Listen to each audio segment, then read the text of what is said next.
Hi, I'm Blake Repine, and welcome to Strategy, Leadership, and Impact.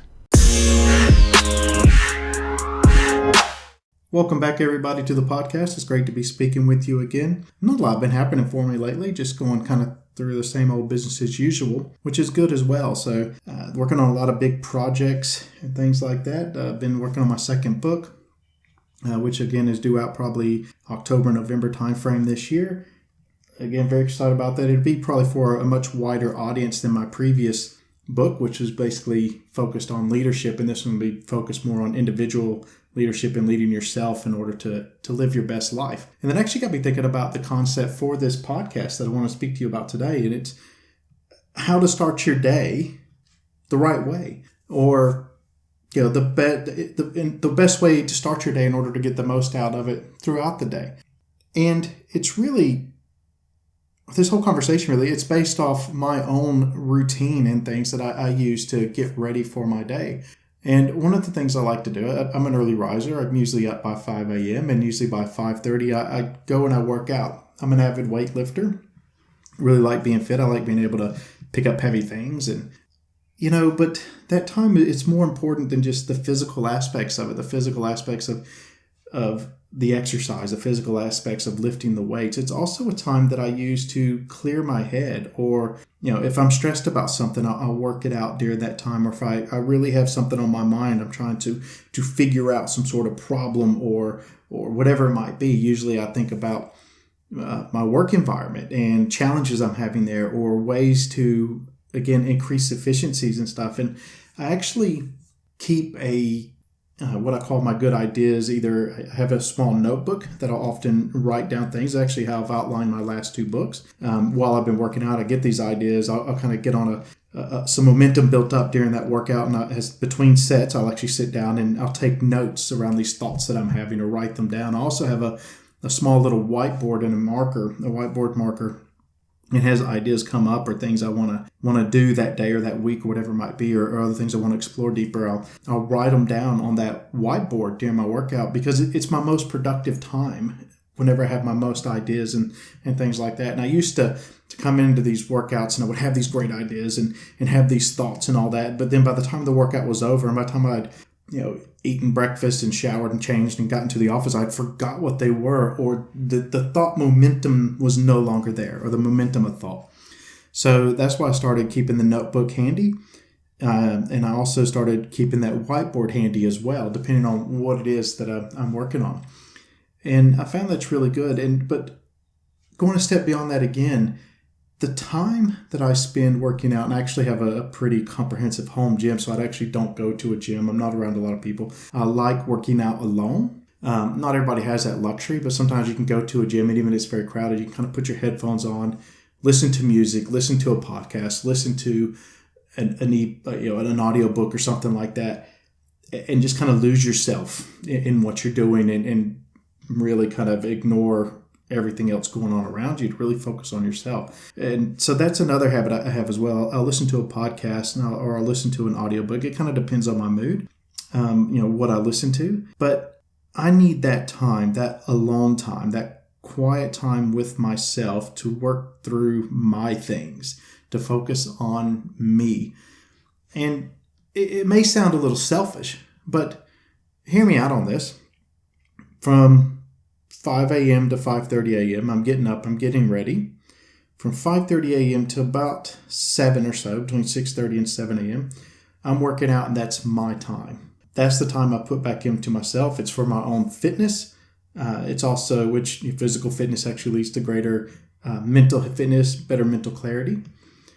But it's the time I need alone. Again, I'm a very strong introvert, because at 7 a.m., my family's up. They're needing attention. They're needing me to do things for them.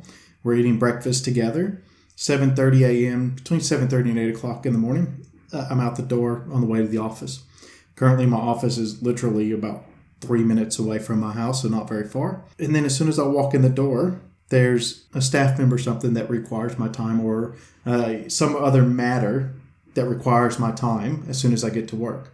Now, that will go until average, just after 5 o'clock in the afternoon. Could go later, very rarely earlier, but could go later. And then I come home, usually around 5:30, 6 o'clock in the evening. It's back to family time, which, don't get me wrong, I love enjoying family time, love spending time with them, love spending time with people at work.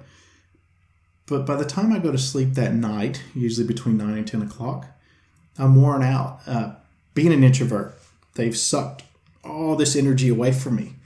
And so I need to recharge. It's not just about the sleeping.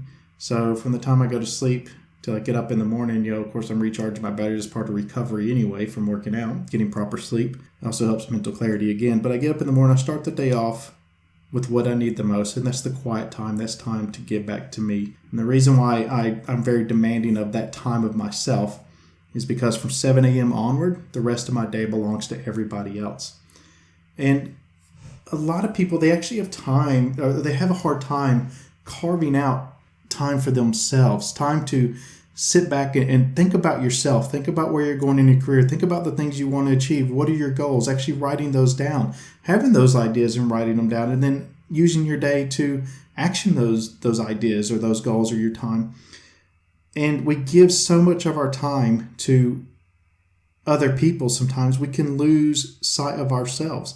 We work hard, leading other people. We want them to be successful. We work hard with our children. We want them to be successful. We want to give them time. We work hard with our partners and things. We want to have a successful relationship. We want to see them do great things. We want to see them successful. But don't forget to carve out a little bit of time for yourself. It's not selfish. It's actually what you need in order to be successful. It's what you need in order to feel whole again sometimes. Sometimes you feel like you're giving so much away to everybody else. And it just, you feel like you're being sucked dry of all your energy and all your ideas and everything else. You just fall into this rut and you can't get out.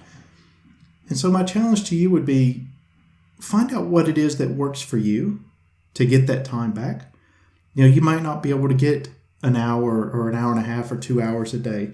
You might only be able to get 5 minutes or 10 minutes, just quiet time to spend with yourself, to do self-reflection, to give back to your inner self. And so my challenge to you is find the 5 minutes, find the 10 minutes, find any time you can to carve out to focus on yourself. I like to do mine first thing in the morning. That way it kind of sets the tone for the rest of my day. I even do that when I'm traveling. I'll find a place to go get a workout in, whether it be a hotel gym or a like a chain gym or something like that. I'll go somewhere to do that, or I'll just go for a run out in the open. You don't need a membership or anything to do that, whatever it might be. But whatever it is that suits you the best, whatever routine it is that gives you the time you need back, that helps energize you, these things that help energize you, whatever it is, find out how you can get it done and carve out, just try to get small bits of time first and then slowly build on that.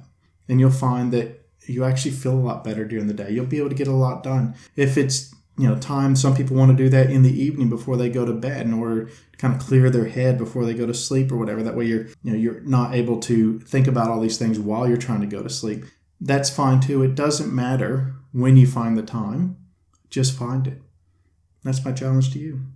Let me know how you go. Again, if you'd like to connect with me on LinkedIn, Blake Repine, just search my name, or send me an email, blakerepine@gmail.com. Talk to you next time. Bye.